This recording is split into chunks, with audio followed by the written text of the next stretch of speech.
Have you ever stood in the pharmacy aisle staring at the shelves wondering, which pain reliever is actually safe for me at my age? You're not alone. Tylenol, Advil, Aleve, Aspirin. The choices seem endless, but for seniors, the risks are very different than for younger adults. In fact, the wrong pill could silently harm your liver, your kidneys, or even increase your risk of dangerous bleeding.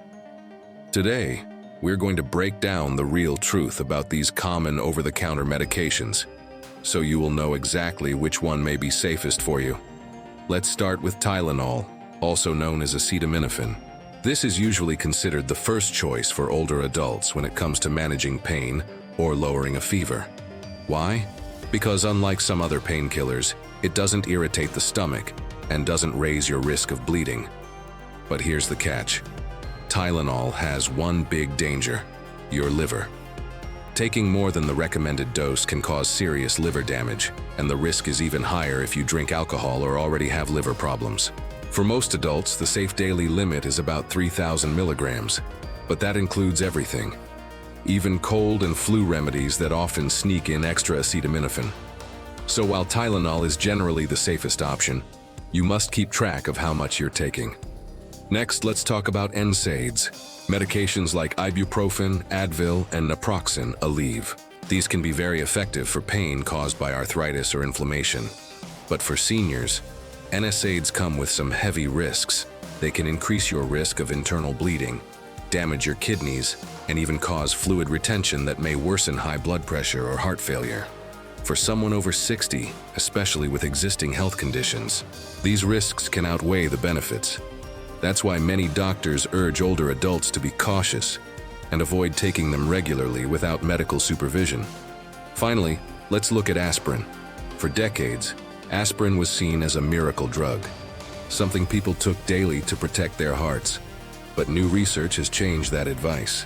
Today, aspirin is no longer recommended for most older adults to prevent heart attacks or strokes, unless prescribed for a specific reason. Why? Because the risk of serious bleeding, especially in the stomach or brain, can actually be greater than the potential benefit.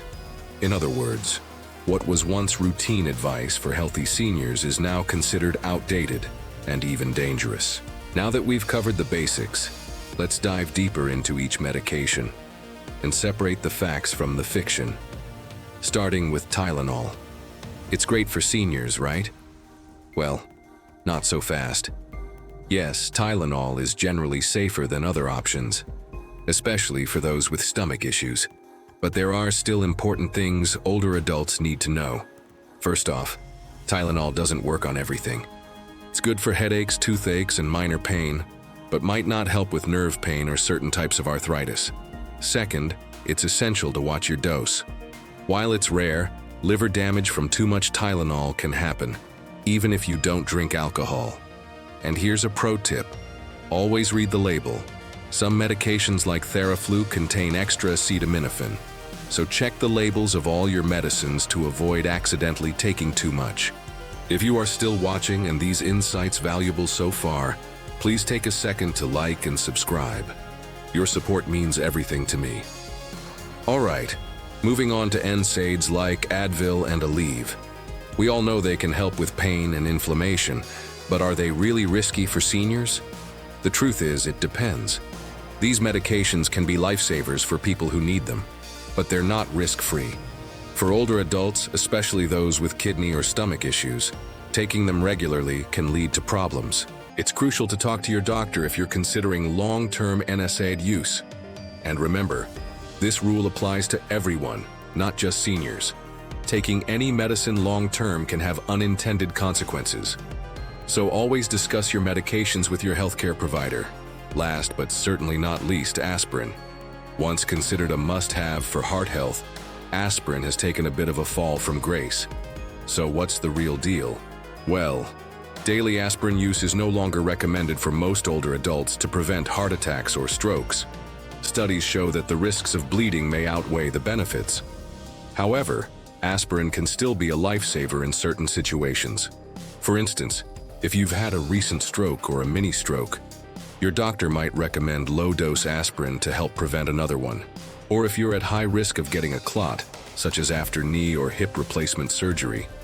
Your doctor might prescribe aspirin to prevent blood clots. But here's the key takeaway. If you aren't in these high-risk groups, regular daily aspirin use isn't necessary for heart health, and for many people, it could even be harmful. So let's summarize the key takeaways from today's discussion. When it comes to pain relievers, there is no one-size-fits-all approach, especially for older adults. Your personal health, medical history, and current medications play a huge role in determining what's safe and effective for you.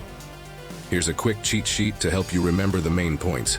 First, Tylenol is usually the first line of defense for seniors because it's gentler on the stomach and doesn't raise the risk of bleeding. However, it's vital to be mindful of the dose and avoid mixing it with other acetaminophen-containing medications to prevent liver damage. Second, NSAIDs like Advil and Aleve are non-opioid options that can help with pain and inflammation. But for older adults, especially those with kidney or stomach problems, they can pose risks.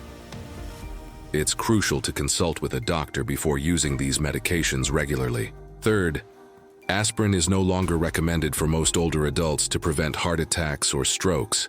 Daily aspirin use increases the risk of bleeding, and the benefits are not significant enough to outweigh the risks for most people.